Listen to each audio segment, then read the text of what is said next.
সুযোগ দান করেছেন, সেজন্য সকলে শুকরিয়া আদায় করি। আলহামদুলিল্লাহ। আলহামদুলিল্লাহ। আসলে ওয়াজ, নসিহত, বক্তৃতা এটা আমরা জীবনে বহুত শুনেছি, শুনছি না বলেন?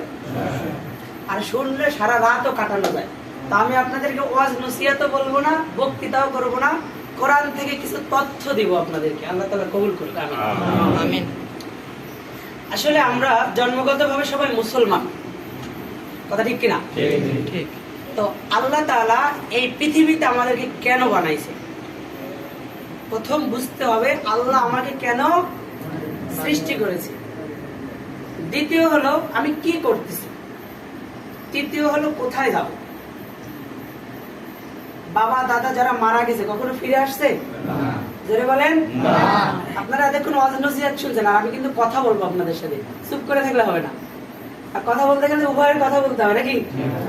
তো বাবা দাদা নানা যারা চলে গেছে কেউ আসছে? আমরাও যদি মারা যাই তাহলে কি আমরা ফিরে আসবো? শেষেরটা পাইলাম যে আমরা এমন একটা জায়গায় যাব যেখান থেকে আর ফিরে আসবো। এক নম্বর কথা, কেন বানাইছে? আল্লাহ বলছে আফা হাসিবতুম আন্নামা খালাকনাকুম আবাসা। বান্দা, আমি তোমাকে অনর্থক সৃষ্টি করি নাই, আমি তোমাকে অযথা সৃষ্টি করি নাই। তাহলে কেন বানাইছে? ইল্লা লিয়াবুদুন। আমি সংক্ষেপে শব্দগুলো বলছি। আল্লাহ আপনাকে আমাকে বানিয়েছেন একমাত্র ইবাদত করার জন্য। কি করার জন্য? চাকরি বাদা, সংসার, ছেলে মেয়ে, লালন পালন, যেখানে আপনি যাই করবেন, আপনি আল্লাহর আইনগুলো যদি মেনে করেন সবকিছুই আপনার ইবাদত হবে। আর আল্লাহর হুকুম না মেনে যদি আপনি করেন কোনোটা ইবাদত হবে না। তো আল্লাহ আমাদেরকে সৃষ্টি করেছেন তার ইবাদত করার জন্য। করছি কি? আসলে দেখেন, আল্লাহর ইবাদত বা হুকুম ব্যতীত সবই ঠিক মতো পালন করছে। ইবাদতের ভিতরে যদি আসি, আউয়ালু মা ইয়াহাসাবু বিহিল আবদু ইয়াওমাল কিয়ামাতিস সালাহ। কিয়ামতের দিন আল্লাহ তাআলা সর্বপ্রথম আমাদের নামাজের হিসাব নেবে। কিসের হিসাব? ইবাদতের ভিতরে এক নম্বরে নামাজ। আচ্ছা ভাই, আমরা বাংলাদেশের মানুষ, আপনি যদি নামাজ পড়তে যান, বাংলাদেশের কোন কবির কবিতা দিয়ে যদি এক রাকাত নামাজ পড়েন, নামাজ হবে না? বলেন না। যদি বিশ্ব কবিতা দিয়ে পড়েন, নামাজ পড়তে গেলে কি লাগবে? কোরআন। কোরআন লাগবে। অন্যান্য যে সূরাগুলো আছে সবগুলো আছে কিসের ভিতরে? কোরআনের ভিতরে। যার জন্য আমরা যে মুসলমান, আমাদের উপরে একটা কিতাব আল্লাহর তরফ থেকে আসছে, সেই কিতাবটার নাম হলো আল কোরআন। কি নাম? আল কোরআন। বলেন আল কোরআন। এটা নাজিল হয়েছে আমাদের নবী জনাবে মুহাম্মদ মুস্তাফা সাল্লাল্লাহু আলাইহি ওয়াসাল্লাম তার উপর। আর এটা কি শুধু তার জন্য নাজিল হয়েছে? না, পুরো এই কোরআনটা গোটা মানব জাতির জন্য নাজিল হয়েছে। কাদের জন্য? মানব জাতির। হিন্দু বলেন, মুসলিম বলেন, বৌদ্ধ বলেন, খ্রিস্টান বলেন, যাবতীয় যারা মানুষ, প্রত্যেকের জন্য এই কোরআন। তবে কথা একটা, হুদাল্লিল মুত্তাকিন। এই কোরআন একমাত্র হেদায়েত দান করবে মুত্তাকিনদের। অন্য কোন জাতিকে কোরআন হেদায়েত দান করবে না। তাহলে এই কোরআনটা আল্লাহ তাআলা আমাদেরকে বা আমাদের জন্যই পাঠিয়েছেন। আপনারা কি এখানে দুনিয়ার কোনো লাভের জন্য আসছেন? না। দুনিয়ার কোনো কিছু পাওয়া যাবে এখানে? যাবে না। তা নিঃসন্দেহে আপনারা আল্লাহকে রাজি খুশি করার জন্য এখানে এসেছেন। তাহলে আল্লাহকে যারা রাজি খুশি করার জন্য এসেছে তারাই মুত্তাকি। কারণ ঈমান যদি তাদের ভিতরে না থাকে, তারা দুনিয়ার কোনো লাভ এখানে পাবে না, তবুও তারা আসতো না। নিশ্চয়ই তারা ঈমানদার, তাই এখানে এসেছে। কথা ঠিক কিনা? ঠিক। তো এই যে কোরআনটা নাজিল হয়েছে, আল্লাহ রাসূলের উপরে দীর্ঘ 23 বছরের একটু বেশি সময় লাগছে। আর এই কোরআন থেকে একজন মুসলমান তার জীবন যাপন পরিচালনা করবে। এই কোরআনে সর্বপ্রথম যে আয়াতখানা নাজিল হয়েছিল, সেই আয়াতখানা ছিল ইকরা বিসমি রাব্বিকাল্লাযী খালাক। ইকরা, এটা ছিল সর্বপ্রথম শব্দ। আর এই ইকরা শব্দের অর্থ হলো পড়ো। কি করো? পড়ো। জোরে বলেন পড়ো। আর হুকুম আল্লাহর হুকুম। আপনি যদি না পড়েন আপনি জানতে পারবেন না, যদি না জানেন আমলও করতে পারবেন না। আপনি যদি একটা আমল শিখতে যান, আপনার জানা লাগবে না? জানতে গেলে পড়াও লাগবে। তো আল্লাহ তাআলার এই পৃথিবীতে সর্বপ্রথম আদেশটা ছিল ইকরা, মানে পড়ো। বিসমি রাব্বিকাল্লাযী খালাক, তোমার প্রভুর নামে যিনি তোমাকে সৃষ্টি করেছেন। আমাদেরকে কে সৃষ্টি করেছেন? আল্লাহ। জোরে বলেন আল্লাহ। আল্লাহর আদেশ, তুমি সেই আল্লাহর নামে তুমি পড়ো। অপরদিকে আল্লাহ রাসূলের হাদিসের ভিতরে আসছে তলাবুল ইলমি ফারিদাতুন আলা কুল্লি মুসলিম ওয়া মুসলিমা, ইলমে দ্বীন শিক্ষা করা, ইলমে কোরআন প্রত্যেকটা নারী পুরুষের উপরে ফরজে আইন, মানে বাধ্যতামূলক। যেমন এই ঈশার নামাজ আমাদের উপর কি ছিল? ফরজ। ধরে বলেন ফরজ। কোন প্রাপ্তবয়স্ক সুস্থ মানুষ যদি এই নামাজ না পড়ে সে গুনাহগার হবে কিনা? হবে। ঠিক তেমনি ভাবে এই নামাজের জন্য যতটুকু এলেম দরকার ততটুকু এলেম প্রত্যেকটা মুসলমানের জন্য জানা ফরজ।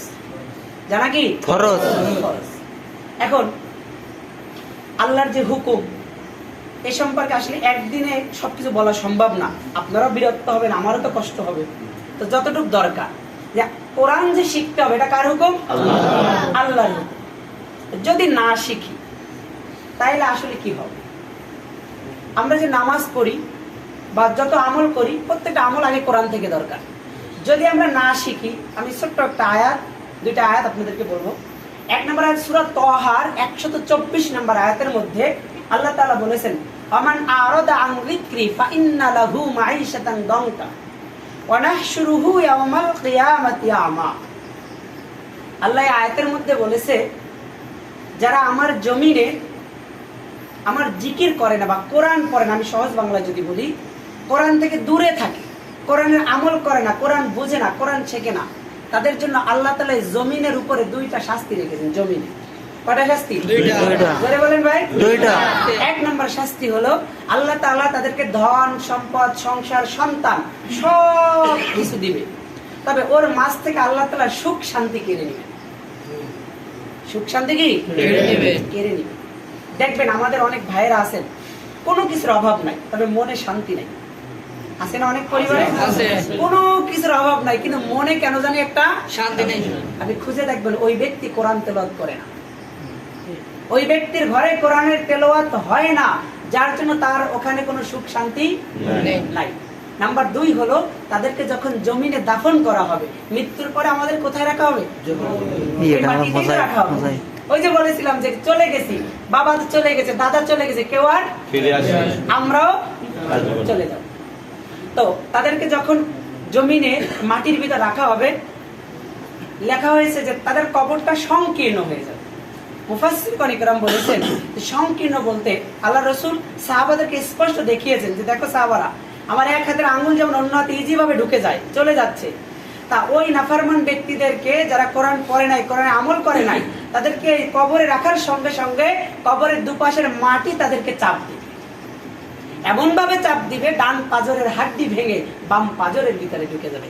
এইভাবে কিয়ামত পর্যন্ত তাদেরকে কবরের মাটি বারবার চাপ দিতে থাকবে। তাহলে জমিনে কয়টা শাস্তি?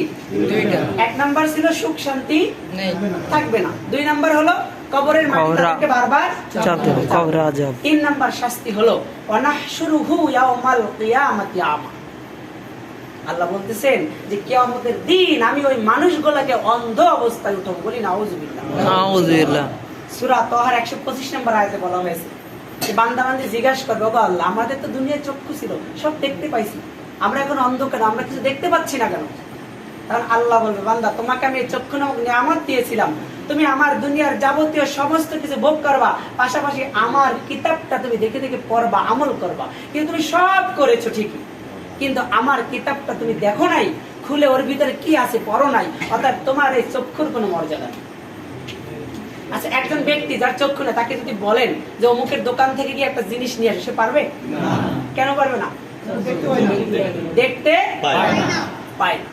আপনাদের এখানে সবার চক্ষু আছে না? দেখতে পান না? আচ্ছা, আপনার সামনে যদি কোরআন খুলে দেওয়া হয় পড়তে পারবেন? যারা পড়া শিখেন নাই পারবেন? চক্ষু আছে কিন্তু দেখতে পাচ্ছেন না।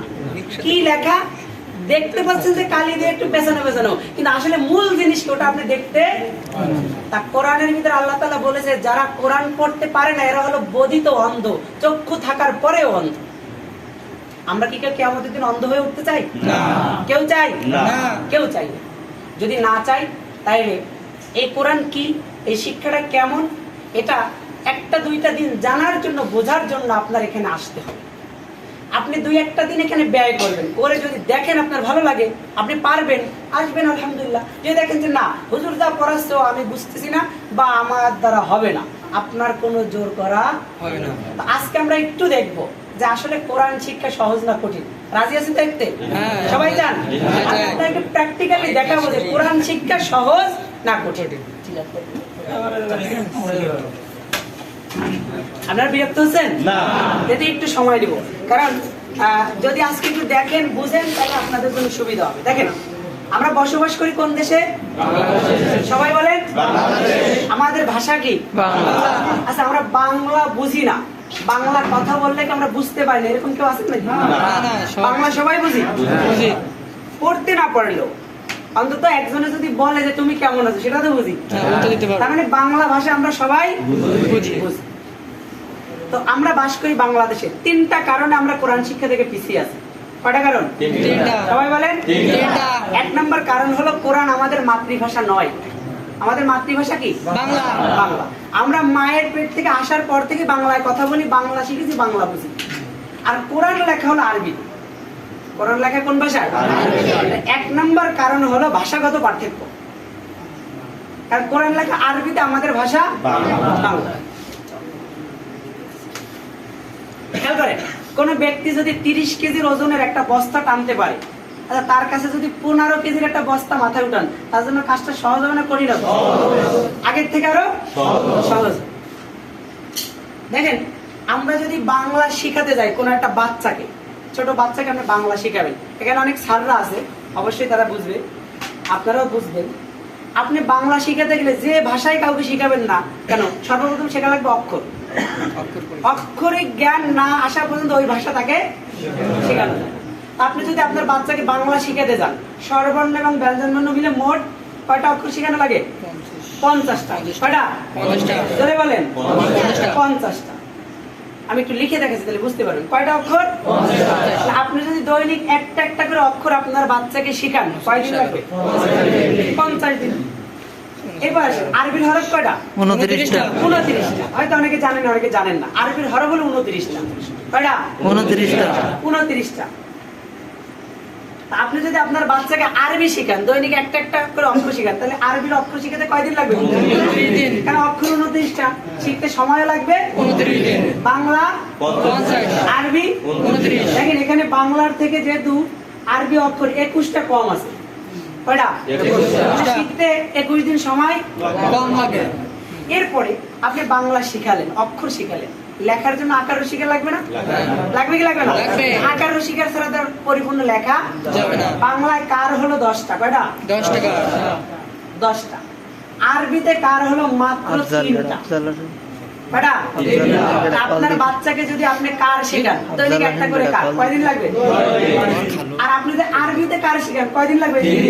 3টা, 3 দিন। তাহলে এখানেও দেখেন, আপনার বাচ্চাকে যদি শিখান 10 আর 7 3, এখানেও 7 দিন কম লাগবে। অক্ষর শিখালেন, কার শিখালেন, অক্ষরকে যুক্ত করার জন্য আবার ফালা প্রয়োজন আছে, আর ফালা ছাড়া আবার অক্ষর ফলা। যুক্ত হয় না। বাংলায় ফালা হলো 7টা। কয়টা? 7 ফালা। 7টা। আরবিতে ফালা হলো মাত্র 2টা। কয়টা? 2টা। আপনি যদি বাংলায় আপনার বাচ্চাকে ফালা শিখাতে যান, কয়দিন? 7 দিন। আরবিতে 2 দিন। এখানেও 5 দিন মাইনাস। কম লাগে। তো আমরা এখানে যে একটা পরিসংখ্যান দেখতে পাচ্ছি, বাংলায় অক্ষর শিখাতে লাগে, আরবিতে বাংলায় কার শিখাতে লাগে, আরবিতে বাংলায় ফালা শিখাতে লাগে, 7 দিন। আরবিতে 2 দিন। 2 দিন। কয়দিন? এখানে সব কিছু আমরা দেখছি, বাংলার থেকে আরবি কি আছে? অনেক কম। কম না বেশি? অনেক কম। জোরে বলেন। শিখতে সময় বেশি লাগবে না কম লাগবে? বলেন। আমি এই কথা একটু আগে বললাম, যে ব্যক্তি 50 কেজি মাথায় বহন করতে পারে, তার মাথায় যদি আপনি 20 কেজি উঠাই দেন, ওর কষ্ট কম হবে না বেশি হবে? কম হবে। তাহলে 50টা অক্ষরের ভাষা যদি আমি বুঝি, 10টা কারের ভাষা যদি আমি বুঝি, 7টা ফালার ভাষা যদি আমি বুঝি, তাহলে যেগুলো আরো কম আছে এগুলো নিয়ে যদি আমরা একটু কয়েকদিন চেষ্টা করি, তাহলে আমাদের বুঝে আসবে না ভাই? আসবে কি আসবে না? কিন্তু আমরা কেন ভয় পাই? কারণ হলো একটাই, কোরআন শিক্ষা যে এত সহজ, এটা আমাদের কাছে কেউ তুলে ধরে না। আমাদের কাছে কি কেউ তুলে ধরে না, যার জন্য মানুষ আরবি দেখলেই ভয় পায়। দেখেন, আমি যদি একটু অক্ষরের দিকে যাই, এখান থেকে তো একটু বোঝা যাচ্ছে যে আমার যে ভাষা, তার থেকে আরবি ভাষা সবকিছু কি আছে কম। শিখতে সময়ও কম লাগবে। কম লাগবে। দেখেন আল্লাহ তাআলা কোরআনে তিনবার বলেছে ওয়ালাকাদ ইয়াসসারনাল কুরআনা লিয-যিকরি ফাহাল মিন মুদ্দাক্কির। আল্লাহ বলছেন যে বান্দা বান্দি তোমরা কি আসো কোরআন শিখবা, আমি এই কোরআনকে তোমাদের জন্য সহজ করে নাজিল করেছি। কি করে? আচ্ছা ক্লাস 1 এর একটা হাফেজ আছে বাংলাদেশে না, যে 1 এর যতগুলা বই সে পরিপূর্ণ সব পড়বে, কোনো ভুল হবে না, আছে? বা বাংলা একটা আদর্শ লিপির হাফেজ আছে? নাই। আচ্ছা কোরআন কত বড় একটা কিতাব, 114টা সূরা, 30 পারা, কত বড় একটা বই, 7 বছর 8 বছরের বাচ্চার সিনার ভিতরে আল্লাহ দিয়ে দিয়েছে। কোরআন যদি সহজ না হইতো তাহলে কোনদিন এই মানুষেরা বা কোরআনের হাফেজরা কোরআন মুখস্থ করে রাখতে পারত না। দেখেন বাংলা স্বরবর্ণের যে অক্ষর, প্রথম অক্ষরটার নাম হলো ওয়া। কি নাম? তাই আমি একটা অ লিখি, একটা টান দিলাম, অ কি হয়েছে এখনো? দুইটা দিলাম না, তিনটা না, চারটা, এইবার হয়েছে একটা। তাহলে বাংলার প্রথম অক্ষর লিখতে আমার কয়টা টান লাগলো? বলেন এটা স্বরবর্ণ। ব্যঞ্জন বর্ণের প্রথম অক্ষর কি? ক। আর স্বরবর্ণ আপনি শিখলেন, এবার ব্যঞ্জন বর্ণের প্রথম অক্ষর আমি লিখে দেখেন, একটা টান দিলাম, হয়েছে? এবার 3 4 5, এইবার তাহলে প্রথমটা থেকে দ্বিতীয়টা কি আরো বেশি। তার মানে আমি বাংলায় যত সামনে আগাচ্ছি আরো কি আছে, কঠিন হয়ে যাচ্ছে। দেখেন শিক্ষার ক্ষেত্রে বর্তমান যুগ, ইংলিশ না জানলে শিক্ষার কোনো দাম নাই। যার জন্য মা বাবা দেখবেন যে হাজার হাজার টাকা খরচ করে ইংলিশের অঙ্কে প্রাইভেট দেয়, কিন্তু এলএম শেখার ব্যাপারে তার কোনো খবর নাই। ইংলিশ যদি আপনার শিখতে হয়, ইংলিশের প্রথম অক্ষর কি বলেন? অনেকে বলে যে না বাংলা থেকে ইংলিশ সহজ, দেখে আমরা এ লিখি, একটা এ লিখলাম, হয়েছে? দুইটা টান, তিনটা, তাহলে অবশ্যই সহজ আছে। এখানে 5টা যেতে, এখানে 3টা লাগছে, তাহলে একটু সহজ আছে। এরপর আসেন আমার যে সব থেকে কঠিন ভাষা আরবি ভাষা, যা আমরা বুঝি না, পড়তে পারি না, জানি না। আরবির প্রথম অক্ষরের নাম কি? আলিফ। সবাই বলেন আলিফ। জোরে আলিফ। একজন অন্ধ যে চোখে দেখে না, তার হাতে যদি আপনি একটা চক দিয়ে বলেন যে ভাই উপর থেকে নিচের দিকে একটা খাড়া টান দাও, তো কি হয়ে গেল? আলিফ। জোরে গান আলিফ। আরবির প্রথম অক্ষর কয় টান লাগছে? একটা। সুবহানাল্লাহ। দেখেন বাংলার যেখানে প্রথমটা লাগছিল 4টা, পরেরটা লাগছে 5টা, ইংলিশের প্রথমটা 3টা, আর আরবির প্রথমটা একটা। কয়টা? একটা। একটা টানের বিনিময়ে একটা অক্ষর হয়ে গেছে, যার নাম হলো আলিফ। আলিফ। এরপর দেখেন আমি যদি আরেকটু সামনে আগাই, এই ক অক্ষরের পরের অক্ষরটা কি? খ। এই ক এর সাথে কি খর কোনো সম্পর্ক আছে? না। ক শিখলে তোমার খ হয়ে যাবে। এই অক্ষরের পরেরটা কি? বি। এই এর সাথে বির কি কোনো সম্পর্ক আছে? না। তোমার এ শিখলে বি হয়ে যাবে। একটার সাথে আরেকটার কোনো সম্পর্ক নাই। আরবির দ্বিতীয় অক্ষরের নাম কি বলেন তো? বা। কি নাম? বা। দেখেন সোজা একটা দাগের ডান দিকে বাম দিকে আপনি উঁচু করে দিলেন, নিচে একটা নোক্তা দিলেন, হয়ে গেল। কি হয়ে গেল? আপনি এই নোক্তাটা নিচে যে ফোঁটা আছে ওইটা মুইছে আপনি উপরে 2টা দেন, শিখছিলেন আগে কি? শুধু নিচের ফোঁটা মুছে উপরে 2টা দিয়েছেন, হয়ে গেছে। আচ্ছা আরো একটা দেন তো। শিখছিলেন কিন্তু একটা বা, শুধু নিচেরটা মুছে উপরে 2টা দিয়েছিলেন, হয়ে গেছিল। উপরে 3টা দিয়েছেন, হয়ে গেছে। তার মানে আপনি যদি একটা অক্ষর শিখেন, পাশাপাশি আপনার আরো 2টা 3টা অক্ষর হয়ে যাবে। দেখেন আপনি যদি আরো একটু দেখাই, এই যে উপরে যে ফোঁটা আছে ওগুলা মুছে নিচের দিকে ব্যাকা করে মাঝের একটা ফোঁটা দেন, হয়ে গেল। এই নখটা মুছে দেন, উপরে উঠে দেন। দেখেন একটা শিখলে আরো 2টা 3টা আপনার কি হয়ে যাচ্ছে। আপনার দাল শিখলে জাল হবে, র শিখলে ঝা হয়ে যাবে, সিন শিখলে শিন হয়ে যাবে, সদ শিখলে দদ হয়ে যাবে। এভাবে কোন ব্যক্তি যদি মাত্র 16টা বর্ণ শিখতে পারে, তার 29টা অক্ষরই চেনা হয়ে যাবে ইনশাআল্লাহ। আর আমরা বাংলাদেশ কারিয়ানা কোরআন শিক্ষা ফাউন্ডেশন আপনাকে এতটুকু গ্যারান্টি দিতে পারবো, কোন ব্যক্তি যদি আরবির 29টা হরফ শুদ্ধ করে শিখতে পারে, তাকে আমরা 100% শুদ্ধ করে কোরআন পড়াতে পারবো ইনশাআল্লাহ। ইনশাআল্লাহ। আপনার দায়িত্ব কি শিখতে হবে? অক্ষর। অক্ষর শিখতে হবে। কি? আপনি যদি অক্ষরগুলো শিখতে পারেন, আপনি তো বাড়ি থেকে শিখে আসবেন না, হুজুর আপনাকে শিখাবেন। এক একদিন এক একটা অক্ষর, এক একদিন এক একটা অক্ষর শিখালে তাও কয়দিন লাগে? আমাদের কোন ক্লাসে মনে হয় 29 দিনে শেষ হয় না, কমপক্ষে 1.5 মাস আমরা পড়াই। ওই 29টা অক্ষরকেই কি 1.5 মাস ধরে পড়ে। আর একবার অক্ষর যদি আপনি শিখতে পারেন অবশ্যই অবশ্যই সে কোরআন পড়তে পারে। যাই হোক, যতটুকু দেখলাম ভাই, কোরআন শিখে সহজ মনে হয় না কঠিন মনে হয়? ধরে বলেন। আচ্ছা, এরপর দেখেন, আসলে হাদিসে আসছে নামাজ ভঙ্গের 19টা কারণ আছে। কয়টা? 19টা। কারণ আপনি নামাজে আছেন, যদি আপনার ওই সময় ওযু ছুটে যায় তাহলে নামাজও এটাও একটা কারণ। তো এরকম মোট 19টা কারণ আছে। এর ভিতরে 1 নাম্বার কারণ হলো নামাজে অশুদ্ধ পড়া। কি করা?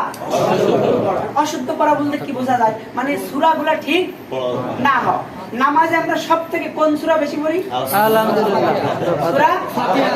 সূরা ফাতিহার প্রথম শব্দটা কি বলতে পারবেন কেউ? আল আল প্রথম শব্দ আল হাম। প্রথম শব্দ কি বলেন? আচ্ছা, আমি এক দুজনের কাছে একটু জিজ্ঞেস করি। ভাই একটু বলেন আলহামদুলিল্লাহ। আপনি একটু বলেন দুজনে বলবেন। বাবা বলেন, ভাই বলেন বলেন বলেন। আচ্ছা দেখেন, সবার কাছে শোনা এখন সময় না, যেহেতু টাইমটা একটু আগায় গেছে, তাই আমি একটু লিখি। বেশি হোক টাইম আমাকে শুনবেন না? বলবে না